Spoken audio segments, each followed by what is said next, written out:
Dans l'exercice numéro 3 du TD de chimie 03 annexe, il fallait donner la représentation, topologique ou semi-développée des molécules dont le nom était, indiqué.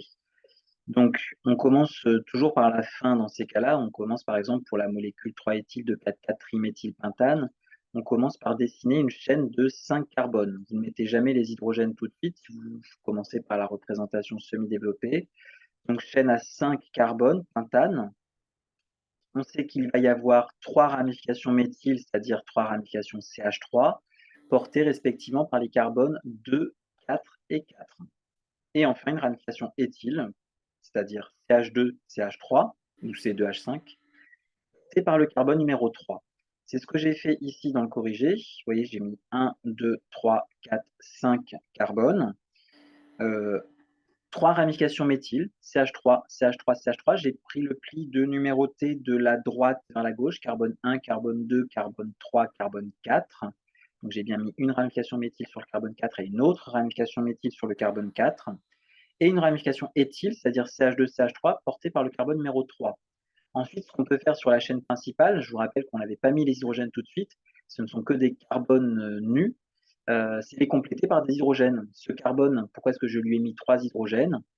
Parce que il n'était lié qu'une seule fois, donc il n'avait qu'un seul doublé liant autour de lui. Pour qu'il ait 4 doublés liants, il lui manque donc 3 hydrogènes. Ce carbone, je ne lui ai rien rajouté comme hydrogène, puisqu'il a déjà 4 doublés liants autour de lui. Ce carbone, je lui ai rajouté un hydrogène, car il avait 1, 2 et 3 doublés liants autour de lui. Il lui manquait un doublé liant pour respecter la règle de l'octet. Et ce carbone est de type CH, puisqu'il avait 3 doublés liants autour de lui. Il lui manquait un hydrogène pour respecter la règle, un doublé liant avec un hydrogène, pour respecter la règle de l'octet. Et ce CH3, c'est comme le H3C d'ici. Généralement, quand c'est à gauche, on écrit H3C. Quand c'est à droite, on écrit CH3. C'est juste parce que c'est dans cet ordre-là qu'on rencontre les atomes si on les visualise dans la représentation 3D de la structure. On rencontre d'abord les hydrogènes, puis le carbone. Et là, on rencontre d'abord le carbone, puis les hydrogènes quand on regarde de gauche à droite. J'ai mis ici la représentation topologique, ça va souvent plus vite à écrire les représentations topologiques, puisque dès qu'on plante le crayon, on compte les atomes de carbone. Carbone 1, 2, 3, 4, 5, carbone 2 qui porte un méthyle, carbone 4 qui porte un méthyle et carbone 4 qui porte un deuxième méthyle, et carbone 3 qui porte un CH2, CH3. Molécule B, il fallait dessiner donc une molécule qui était le Z4-méthylpente-2N. Alors vous pouvez laisser tomber dans un premier temps le Z puisqu'on n'a pas vu ou revu ça en cours. Il faut dessiner une structure, donc pente, 5 atomes de carbone, N, il y a une double liaison carbone-carbone qu'on rencontre dès le deuxième carbone, et méthyle, méthyle, donc un groupe CH3 qui est porté par le carbone numéro 4. Sur la représentation que j'en ai faite, vous voyez, j'ai dessiné une chaîne avec 1, 2, 3, 4, 5 carbones. Vous pouvez les écrire de façon linéaire dans un premier temps. Je ne mettais pas les hydrogènes. Au départ, on ne sait pas spécialement combien il y a d'hydrogènes. On marquait juste C, C, C, C, C, donc 5 C qui se suivent. Je numérote de la droite vers la gauche, par exemple ici, et je mets ma double liaison dès le deuxième atome de carbone, entre le deuxième et le troisième. Je ne mets pas ma double liaison ici, sinon ce serait du pente 1N. Et le carbone numéro 4, donc celui-ci, porte un groupe méthyl CH3. Et après, vous complétez toujours la même chose, les atomes de carbone avec autant d'hydrogène que nécessaire pour que chaque carbone ait autour de lui 4 doublés liants. Par exemple, sur ce carbone, si on est resté sur le carbone nu de tout à l'heure, eh bien, ce carbone, à ce stade, n'aurait que un doublé liant et deux doublés liants ici, donc 3 doublés liants en tout. Il lui manquerait bien un hydrogène pour avoir ces 4 doublés liants. De la même manière pour tous les autres carbones. L'histoire du Z, c'est simple, on reverra ça dans le prochain cours. C'est simplement que par rapport à l'axe de la double liaison carbone-carbone qui est ici, les deux substituants les plus volumineux qu'on a sont en dessous. Vous voyez, j'ai le CH3 et le CH3CH3. Ce substituant et ce substituant sont situés en dessous de l'axe de la double liaison carbone-carbone. On reverra ça plus tard. Donc là, je vous ai mis la représentation topologique qui serait associée si vous avez travaillé avec la représentation topologique. Voilà, on reverra donc cette sorte de Z ou de E plus tard. Molécule C, donc il s'agissait du 4-méthylhexane de Hall. 4-méthylhexane de Hall. J'ai donc fait une chaîne principale avec 6 atomes de carbone, hexane, hexane 2 Hall. Le deuxième atome de carbone, celui-ci, carbone 1, carbone 2, porte le groupe hydroxyle OH, caractéristique des alcools, et le carbone 3, le carbone 4, porte le groupe méthyle, d'où le 4-méthyle. Et j'ai complété ensuite chaque carbone avec autant d'hydrogène que nécessaire pour qu'ils aient chacun 4 doublés liants autour d'eux. Voici la représentation topologique qui serait associée. Molécule D, il s'agissait de l'acide 3-méthylbutanoïque, acide carboxylique avec butane, 4 atomes de carbone qui se suivent. 1, 2, 3, 4. Et attention, le quatrième atome de carbone, ou du moins le premier atome de carbone, c'est le carbone du groupe carboxyle. On ne rajoute pas un COOH ensuite. Donc, carboxyle, COOH, carbone numéro 1. Et donc, il s'agissait de l'acide 3-méthyle. Le carbone numéro 3, celui-ci doit porter un groupe méthyle, CH3. Voilà la structure de l'acide 3-méthylbutanoïque. Molécule E. Il s'agissait normalement du 3,3-diéthyl 2,4,5-triméthylhexanal. Hexane, c'est une chaîne avec 6 atomes de carbone. 1, 2, 3, 4, 5, 6 atomes de carbone. Hexane al, cela signifie que c'est un aldéhyde, donc qu'on a le groupe carbonyle, C double liaison O en bout de chaîne. On ne rajoute pas un C double liaison O aux 6 atomes de carbone déjà dessinés. L'une des extrémités de cette chaîne contient le C du groupe carbonyle. Celui-ci, par exemple, C double liaison O, sous-entendu, c'est un CH double liaison O. Et on répète, 2, 4, 5 triméthyle. Donc le carbone 2, celui-ci, doit porter un groupe méthyle, c'est le cas. Le carbone 4, 3, 4 porte aussi un groupe méthyle. Le carbone 5 porte aussi un groupe méthyle.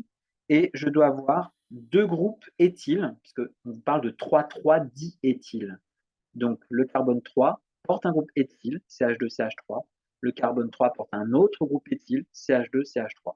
Voilà la structure qui était demandée, représentée ici en représentation topologique. Un groupe méthyle, un groupe méthyle, un groupe méthyle et un groupe éthyle, un autre groupe éthyle. Molécule F, le 3-méthyl, plutôt l'A3-méthylpentane de Hone. Il s'agit d'une cétone portant une chaîne principale de 5 atomes de carbone. 1, 2, 3, 4, 5 atomes de carbone. Pentane de Hone précise donc que ce groupe carbonyl CO, c'est porté par le carbone numéro 2 de la chaîne. Je numérote de la droite vers la gauche, comme souvent. Carbone 1, carbone 2, 3, 4, 5. Et le carbone 3 porte un groupe méthyle CH3. Voici la représentation topologique. Molécule G, il s'agissait de propane 2-amine. Propane 2-amine, propane fait référence à une chaîne carbonée qui contient 3 atomes de carbone et un groupe amino porté par le carbone numéro 2, NH2, porté par ce carbone. Et donc, on a une représentation topologique assez simple ici. Ensuite, le 3-éthylbutanamide. Butanamide fait référence au groupe amido, C double liaison ONH2. Il est toujours sous-entendu que ce carbone est le carbone numéro 1 de la chaîne, et une chaîne ici qui doit donc compter 4 atomes de carbone en tout, puisqu'il s'agit de butanamide. J'ai donc bien mis 1 carbone, 2 carbones, 3 carbones, 4 carbones, donc butanamide, et 3 éthyl, donc le carbone numéro 3, 1, 2, 3, doit porter une ramification éthyle, c'est-à-dire une ramification CH2, CH3. Je l'ai dessiné ici d'une autre manière, en topologique, donc la ramification éthyle étant cette ramification éthyle ici. Molécule I, 3,3-diméthylpentanoate de 2-méthylpropyle. Donc là, c'est caractéristique d'un groupe ester, C double liaison O, simple liaison O. Le terme 3,3-diméthylpentanoate indique que la chaîne carbonée reliée doublement au C du COO du groupe ester est une chaîne à 5 atomes de carbone. 1, 2, 3, 4, 5 atomes de carbone qui se suivent, mais ce n'est pas juste du pentanoate, c'est du 3,3-diméthylpentanoate. Donc sur cette chaîne de carbone, qui part toujours en termes de numérotation du carbone du groupe COO, hein, donc carbone 1, carbone 2, carbone 3, même si ici ça n'aurait pas d'influence. Eh bien, le carbone numéro 3 doit porter 2 groupes méthyl, un groupe CH3 et un autre groupe CH3. Donc ça, c'est pour la partie 3,3-diméthylpentanoate. Et pour la partie 2-méthylpropyle, eh bien, de 2-méthylpropyle, j'ai une chaîne principale propyle qui contient 3 carbones, pour la partie reliée simplement à l'oxygène du groupe ester. Et cette chaîne propyle possède une ramification méthyle en position 2. Donc carbone 1 serait ici, carbone 2 est ici, carbone 3 est ici. On numérote là encore depuis le groupe ester, mais on a une deuxième numérotation pour cette deuxième partie molécule, donc carbone 1, carbone 2, carbone 3. La ramification méthyle est portée par le carbone numéro 2. C'est cohérent avec le nom de la molécule proposée. Enfin, un bromo, j'ai oublié la molécule J. Un bromo, c'est pas grave, au pire, je vous le fais en direct. Un bromo, 2 chloro, 3 fluoro, 4 iodo, butane. C'est pas trop compliqué. Je vais vous l'écrire en dessous, ça pourra être plus simple. Comment est-ce que je vais faire ça? Eh ben, ça va pas être très compliqué. Donc, une chaîne avec butane, carbone qui se suivent. C'est pour l'exemple J. Tac, je mets ma chaîne de 4 carbones. Ensuite, donc il doit y avoir sur le carbone numéro 1, alors je vais mettre des petites ramifications ici, hein, ça va être très artisanal, vous allez voir. Donc, tac, je vais mettre des ramifications. Donc en dessous, donc carbone 1, je vais numéroter ici cette fois-ci de la gauche vers la droite. J'ai un brome sur le carbone 1. Le carbone 2 doit posséder un chlore, hein, donc je vais dessiner ici en dessous, donc chlore. Ensuite, le carbone 3 doit posséder j'ai bien accroché, ça ne va pas aller. Tac, tac. Le carbone 3 doit donc posséder, je disais donc un fluor. Et enfin, le carbone 4 doit posséder un iode, un atome iode. Donc ici, évidemment, il faudra bien comprendre que ce n'est pas un doublé, mais un atome iode. À je vais dessiner avec du times, on verra bien que c'est un I, voilà. Et alors, évidemment, elle n'est pas complète, la structure, il faut compléter chaque carbone par autant d'hydrogène que nécessaire pour que chaque carbone ait 4 doublés liants autour de lui. Donc ici, ce serait un CH2, hop. Ensuite, celui-ci, ce serait un CH. Celui-ci, hop, j'ai mis un carbone en trop, désolé, tac, un CH. Ici, encore un CH, et ici, encore un CH2. Et maintenant, je vais réécrire ça proprement. Donc ici, ce C est ici, ce C est ici, et ce C est là. Et voilà, le chlore est ici, le chlore ici. Et voilà la structure de la molécule qui était attendue. Le 1 bromo, 2 chloro, 3 fluoro, 4 iodo, butane. Alors, on vous dit que dans la question 2, que la molécule H n'est pas correcte, n'a pas le véritable nom si on respectait les règles de nomenclature.